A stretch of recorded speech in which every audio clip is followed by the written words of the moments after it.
Okay, so what we're going to foam roll now is the quads, okay?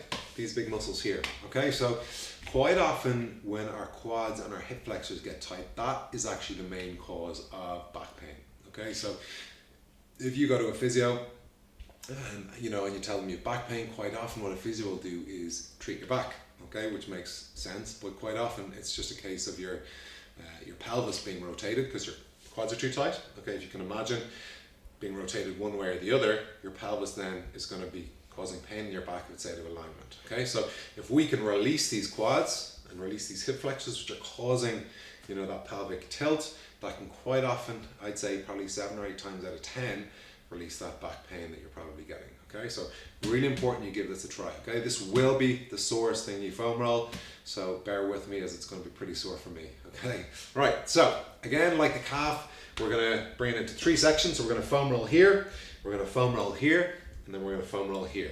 3 sections, our 5-second tempo with our 5 rolls. So let's give it a go.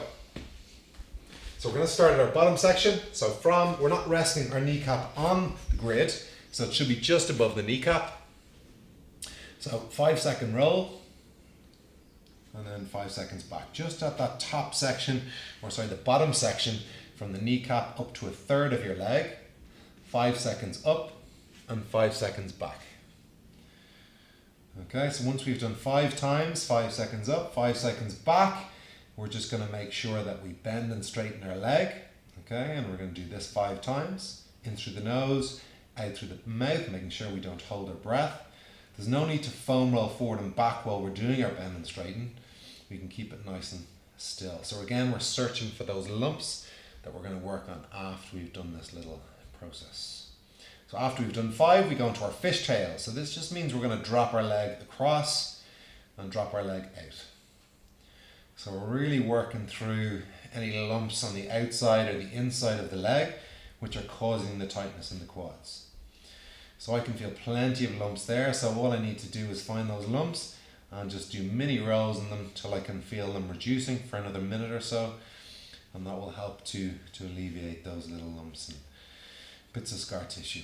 Okay, so now we move it up to our next section, which is the middle section of the leg. So we just slide down. The other leg should be just on the ground beside us, so that should be supporting some of our weight. So we're going to roll forward and back. The middle part of our thigh, 5 seconds. Forward, 5 seconds back. This is really sore. So forward 5 seconds. Back 5 seconds, 5 times, and then we bend and straighten. So 5 bend and straightens of our leg.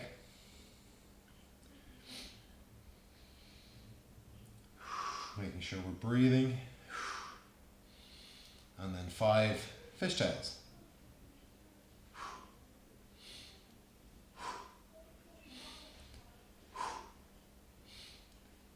Then we go up to our last compartment. So the top compartment of the leg.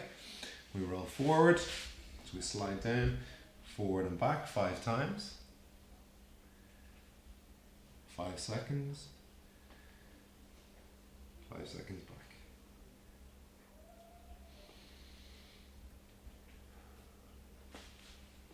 Okay, if you want to as well, you can just open your leg out to a commando kneel as well, which will help you just position yourself a little bit more comfortably.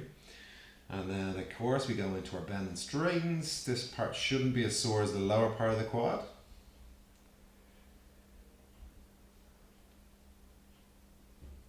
And then we fishtail for 5.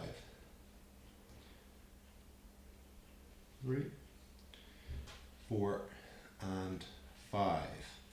Okay. So, even if you get up and walk around now, I guarantee you this one's going to feel a million times better. Okay, so really important that we get foam rolling. I guarantee you if you get the other side done, your back will feel looser, your hips will feel looser, and it'll be something you should incorporate into your workout most days.